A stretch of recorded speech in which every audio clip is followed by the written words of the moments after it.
se retrouve pour une nouvelle vidéo et ça fait un petit moment que je vous en ai pas fait une sur un book haul, mais il se trouve que ces derniers temps, je sais pas ce qui m'est arrivé, mais j'ai acheté pas mal de choses aussi bien sur Vinted que en allant à Easy Cash, et j'ai même acheté récemment un livre neuf que j'ai reçu pile avant de vous tourner cette vidéo, donc c'est parfait.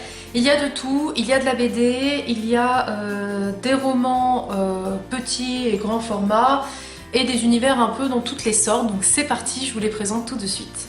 Je commence avec ce que j'ai sous la main en premier. Je me suis pris sur Vinted le tome 3 de Princesse Sarah, donc c'est Mystérieuse héritière. Et j'ai également pris le tome 4, Une petite princesse. Alors en fait, j'ai lu le tome 2 il n'y a pas si longtemps que ça. Et en allant sur Vinted, j'ai vu qu'une fille vendait les deux tomes ensemble. Alors je me suis juste permis en évaluation un petit commentaire parce qu'elle mettait que c'était en très bon état. Mais vous voyez l'angle de celle-ci, c'est celle que j'ai qui est un petit peu abîmée ici. L'autre est plutôt en très bon état. Et voilà, moi je mets pas très bon état quand on a un endroit où par exemple c'est un peu abîmé quoi. Après je m'en fous dans le sens où les planches ne sont pas abîmées. Mais voilà, du coup je me suis procuré la suite parce que j'aime vraiment beaucoup cette BD et j'essaye surtout d'éviter d'espacer mes lectures. Parce que c'est vrai que le tome 1 j'ai mis du temps après à enchaîner avec le tome 2. Donc là j'ai de quoi faire, j'ai le tome 3 et le tome 4 en ma possession. Ensuite, toujours une BD, je me suis pris Pepper et Carotte, le tome 2, Les sorcières de Chaosa, de David Revoy, c'est chez Glénat. Alors celle-ci, la première BD, je l'ai lue je crois l'année dernière, et celle-ci je l'ai lue d'ailleurs au mois d'octobre, début octobre même, et j'aime toujours autant. C'est une BD où vous avez des illustrations qui n'ont pas forcément de description, hein. Vous avez des moments, voilà, des petites illustrations sans qu'il y ait de commentaires, mais j'aime énormément. C'est pile poil pour Halloween avec l'automne, hein. La couverture elle en témoigne. C'est vraiment tout doux, c'est mignon, c'est pas prise de tête, donc voilà, je continue cette BD parce que j'aime vraiment beaucoup les dessins. Ensuite, j'ai voulu anticiper Noël, qui arrive quand même mine de rien, à grands pas, puisqu'on est déjà fin bientôt octobre. Et j'ai eu envie de me recommander des petites histoires de Noël parce que j'en ai dans ma palle plus qu'une. J'en ai lu l'année dernière une d'ailleurs que j'ai revendue parce que ça n'a pas non plus été un coup de foudre. Et il m'en reste juste un et j'avais envie d'en racheter d'autres tout simplement parce que j'ai envie de lire des histoires de Noël quand c'est Noël. J'adore cette période de l'année mais j'ai pas assez de livres là-dessus. Donc je suis allée sur Vinted chercher par rapport à des livres de Noël dans mes listes. Souvent je vous fais des vidéos d'ailleurs sur les livres de Noël, et alors souvent les livres que je vous présente me font envie. Donc là je suis allée piocher dans ma vidéo de l'année dernière pour me prendre certains livres. Donc j'ai pris Mon ex, sa copine, Mon faux mec et moi de Juliette Bonté aux éditions Harlequin, ou Juliette Bond, je ne sais jamais comment se prononce son nom. J'avais déjà lu son roman en partenariat, ouais, ça remonte à longtemps d'ailleurs, c'était Singulière, et j'avais vraiment adoré sa plume, donc je me dis pourquoi pas lire un autre roman de cet auteur-là. Et là, déjà la couverture je la trouve super choupignou, l'histoire me tentait énormément, le livre est quand même en bon état, j'ai même encore l'étiquette de combien elle l'a payé. Donc je me suis dit tiens, vu qu'il est sur Vinted en bon état pas cher, saisis l'occasion, prends-le, parce que j'anticipe en me disant que quand ça va arriver vers Noël, je suis sûre que les personnes qui vont vendre leurs romances de Noël vont peut-être les vendre un peu plus cher en se disant les personnes elles veulent toutes lire des romances de Noël, donc je vais faire monter le prix. Donc là j'en ai profité, j'ai payé pas grand chose, donc il me tente vraiment. Un autre livre qui me tentait énormément, encore une fois, que j'ai présenté je crois aussi l'année dernière, il s'agit de Le bonheur au pied du sapin de Holly Jacobs aux éditions aussi Harlequin. De toute façon c'est très souvent chez Harlequin qu'on a les histoires de Noël. Là déjà la couverture j'aime beaucoup, il y a un petit effet brillant avec l'écriture, puis la couverture ouais, je la trouve vraiment très jolie. Pareil, je n'ai pas payé grand chose, le livre est quand même en très bon état et je crois qu'il avait d'ailleurs de très bons avis sur Livre Addict, donc je verrai bien, mais c'est une petite histoire qui a l'air vraiment sympathique. Et alors le dernier au niveau Noël, celui-ci vraiment me faisait très envie et la couverture je la trouve vraiment magnifique. Il s'agit de Sur ma liste de Rosie Blake. C'est aux éditions LJ, mais de ce que je vois derrière en fait ils mettent studio de création J'ai lu. Alors je pense que c'est en lien avec J'ai lu de toute façon, enfin bref, doit être dans une de leurs collections, C'est la première fois que je vois en fait LJ sur un livre. Donc bon, si vous avez l'info, dites-le moi en commentaire parce que je suis peut-être à la ramasse. Mais celle-ci, elle est magnifique de couverture. Regardez-moi ça, il y a des petits pains d'épices, il y a des petites boules de Noël, les petites chaussettes, le petit chocolat chaud, les petites tasses de thé. Non, là, cette couverture, je la valide à 1000%. Elle me fait super envie. Donc voilà, en gros, mes 3 petites romances de Noël qui se rajoutent à ma palle. Plus, je vous ai dit, j'en ai déjà un autre. Mais je me suis dit, je vais pas en racheter d'autres parce que déjà 4 livres de Noël, sachant que je ne vais pas lire que ces romans-là. J'en ai d'autres aussi que je dois lire. Mais ça me fait un bon petit paquet sympathique à lire. Ensuite, c'était pas prévu du tout, mais vraiment pas prévu du tout. Je suis allée faire un tour à Easy Cash. Et bah forcément, je l'avais mis sur ma liste aussi sur Vinted en me disant, bah plus tard je me l'achèterai. Mais il y était. Donc j'ai craqué. Il s'agit de Before, le tome 1. Mais alors, ils mettent tome 1, mais en vérité c'est le tome 6, c'est la suite de la saga After. Donc Before, le tome 1 de Anna Todd aux éditions Hugo Roman. L'état, c'est passable, hein. Il n'est pas non plus sans sas de chez sans sas, mais bon, pour 6 balles, je me le suis pris. Alors, la grosse blague, c'est quand même que, on le voit ici, il me reste le tome 3, 4 et 5 à lire d'After. Mais étant donné que cet été, je me suis lu le tome 2, que j'ai adoré, et que je sens que là, quand ça arrivera vers février, il y a de très fortes chances que je me lise le tome 3 et que peut-être je les enchaîne dans l'année, j'en sais trop rien. J'avais envie de me prendre le Before, voilà, de l'avoir dans ma palle, je sais pas pourquoi, mais j'en avais envie. Je sais pas si... Enfin, pour moi, ça n'a pas été autant... médiatisé que After. J'ai pas forcément vu trop d'avis d'ailleurs sur Before, je me suis pas trop penchée dessus non plus, mais étant donné que c'est Hardin et Tessa et que j'aime vraiment beaucoup cette histoire, bah je me le suis pris, même si, comme je vous dis, j'ai encore les 3 autres tomes à lire dans ma palle, mais c'est toujours ça de prix. Ensuite, alors là, j'ai même demandé l'avis à mon copain si j'allais craquer entièrement ou pas.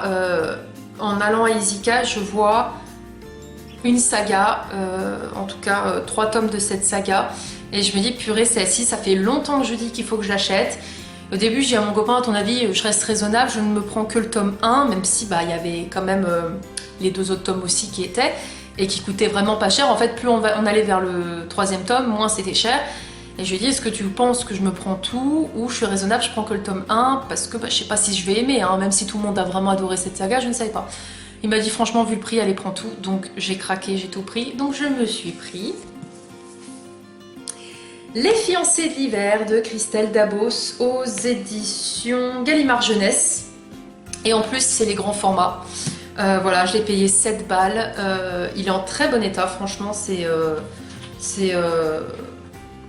eu de la chance, quoi. Vous voyez, il est quand même en bon état. Du coup, bah, le tome 1, le tome 2... et le tome 3, voilà, je me suis pris ces 3 grosses bricasses, sachant que alors, le dernier tome, honnêtement, je me demande s'il a été lu, parce que... Alors si en fait je vous dis des bêtises, il a été lu parce que, vous le verrez peut-être pas à la vidéo, mais en fait, le dos est quand même plié, mais par contre, ils me l'ont vendu 3 balles, quoi. Je pense parce que le dos est un peu plié, mais franchement, ça va. De toute façon, les grosses bricasses comme ça, quand on les lit, forcément, les dos se pètent, hein. C'est comme Narnia. Donc le tome 3, voilà, 3 balles. Le tome 2, 9 balles. Alors par contre, le tome 2, c'est là où je me dis, est-ce qu'il a été lu? Parce que lui, par contre, le dos, il est intact.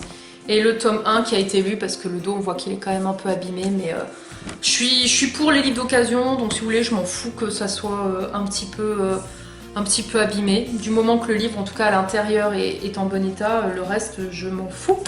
Donc voilà, j'espère que j'aimerais, parce que beaucoup de personnes ont lu cette saga et l'ont aimé.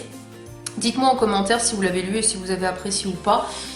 Mais bon, alors après, je me dis du coup, ouais super, ça me rajoute 3 livres dans ma palle qui est juste derrière et qui déborde et que j'ai plus de place. Mais bon, hein, je sais qu'en plus après, je vais me calmer niveau achat. Je sais pas si vous avez remarqué en plus, mais en général, quand je vous fais une vidéo book haul, c'est un gros craquage d'un coup, après je suis calme, après je refais un gros craquage. C'est tout le temps comme ça avec moi. C'est pas plus mal, vous me direz. Et enfin, le dernier livre que j'ai à vous présenter, que j'ai reçu juste là avant de vous tourner cette vidéo, que je vais faire en lecture commune d'ailleurs avec Fanny, qui est un livre neuf, je tiens à souligner parce que c'est rare que j'achète des livres neufs, je suis plutôt pour Vinted, Easy Cash, voilà, les livres d'occasion. j'ai été obligée, La Cour des Ténèbres, donc Vampiria de Victor Dixen, aux éditions Robert Laffont. On ne sait pas encore vraiment si ça sera une saga ou si c'est un one-shot. Je m'en fous honnêtement parce que j'étais obligée de craquer. Déjà quand Victor Dixen a montré l'espèce de thriller avec la couverture, j'ai dit oula, je pense que ça va me plaire, ça a l'air d'être un univers assez sombre. Bon, on est sur des vampires, je vous cache pas que les vampires c'est pas ma tasse de thé, moi je suis plutôt loup-garou comme je vous l'ai toujours dit d'ailleurs. Mais Victor Dixen, j'ai eu un coup de cœur pour sa saga Phobos. J'ai pas encore lu Cogito et Extincta ou Extinctia, j'arrive jamais à le prononcer. J'ai pas lu non plus La Malédiction de Boucle d'Or ni Le cas Jack Spark, mais je veux les lire. Je veux lire les livres de cet auteur parce que franchement Phobos ça a été un gros coup de cœur, une révélation, c'est une saga chouchoute pour moi. Et là, quand j'ai vu qu'il sortait celui-ci, au lieu de lire les autres, parce que Cogito au départ c'était celui-ci que je voulais lire tout de suite après, en prochain Victor Dixen, je me suis dit non mais celui-là, faut que je me le procure, univers un peu sombre, glauque. Et du coup, je vais me le caser dans ma palle du Pumpkin Autumn Challenge à la place de... C'était quel livre que j'avais aimé? C'était un été un qui était noir. Je crois que c'était L'écorché de Donato Carisi que j'avais mis dans la catégorie livre avec une couverture noire. Donc du coup, je le remplace par celui-ci. Et je ne triche pas parce que la couverture, elle est noire. Et du coup, j'adore parce que les livres d'occasion, je m'amuse pas à les renifler, on va pas déconner. Mais alors les livres neufs, cette odeur... J'aime trop l'odeur des livres neufs. Moi j'ai eu de la chance, je l'ai reçu en super bon état avec Amazon parce que c'est pas toujours le cas avec Amazon. Mais là franchement, j'ai trop hâte de le lire. En plus, je trouve que c'est quand même bien fait parce que Robert Laffont a même fait un petit genre de petite aile de chauve-souris. Donc c'est un beau petit clin d'œil. Alors le résumé, vous attendez à rien hein, parce que derrière c'est vraiment marqué: à la cour des ténèbres, le moindre faux pas se paye au prix du sang. Et je valide parce qu'on sait pas où on va, parce qu'on sait juste que ça va se passer à Versailles. On sait juste qu'il y a des vampires. C'est tout. Et ça me suffit amplement. Donc je vais le commencer dès cet après-midi, je pense. D'ailleurs, ce que j'aime bien, c'est qu'on a une petite languette comme ça, où on a encore une fois des personnages. Ça me fait beaucoup quand même fait penser à un peu Phobos quand même, où on avait la présentation des filles et des garçons qui allaient sur Mars. Et là, c'est pareil en fait. On a des petits portraits avec des explications. On nous parle de l'an de grâce, donc qui entrera à la cour des ténèbres. On a quand même une belle couverture comme ça là-dedans. Et alors ça c'est ce que je valide, c'est qu'il y a encore une fois, hein, toujours avec Victor Dixen j'ai envie de vous dire, on a des plans. Et ça moi je valide à 1000%. D'ailleurs les en-têtes des chapitres sont plutôt originales, les espaces comme ça on n'en a pas souvent. Et je regarde en même temps à la fin pour vous dire, donc à la fin pareil, on a encore une petite languette. Et à la fin bien sûr on nous présente ces autres romans. Mais franchement, j'ai trop hâte de lire, Donc cet après-midi, je pense que je le commence parce qu'il me fait super envie. Cette vidéo est maintenant terminée, j'espère qu'elle vous aura plu. N'hésitez pas à me dire du coup si vous avez lu certains livres que je vous ai présentés, ce que vous en avez pensé. Est-ce qu'il y en a qui vous font envie ou pas? En tout cas, moi j'ai trop hâte de tous les lire en fait. Mais là surtout, cet après-midi, La Cour des Ténèbres, je vais me pencher dessus parce qu'il me fait envie depuis très longtemps. N'hésitez pas donc à commenter cette vidéo, à mettre un petit pouce bleu si vous avez aimé ce que j'ai acheté tout simplement, ou à vous abonner si vous venez d'arriver sur la chaîne. J'espère en tout cas que tout se passe bien pour vous, même si c'est encore un peu compliqué avec la situation actuelle. Mais voilà, que tout se passe bien pour vous, vous faites de belles lectures, et je vous dis à très vite pour de prochaines vidéos. Salut!